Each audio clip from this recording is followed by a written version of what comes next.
Macherla MLA Jolakanti Brahma Reddy ఆధ్వర్యంలో Jolakanti Nagireddy memorial open cricket tournament నిర్వహించనున్నారు.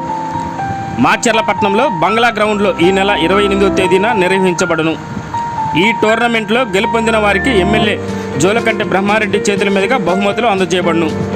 మొదటి బహుమతి 1,33,318 రూపాయలు, రెండో బహుమతి 93,318 రూపాయలు, మూడో బహుమతి 63,318 రూపాయలు, నాలుగో బహుమతి 33,318 రూపాయలు. గెలుపొందిన వారికి ఎమ్మెల్యే జోలకంటి బ్రహ్మారెడ్డి చేతుల మీదుగా వారికి బహుమతులు అందజేయబడును.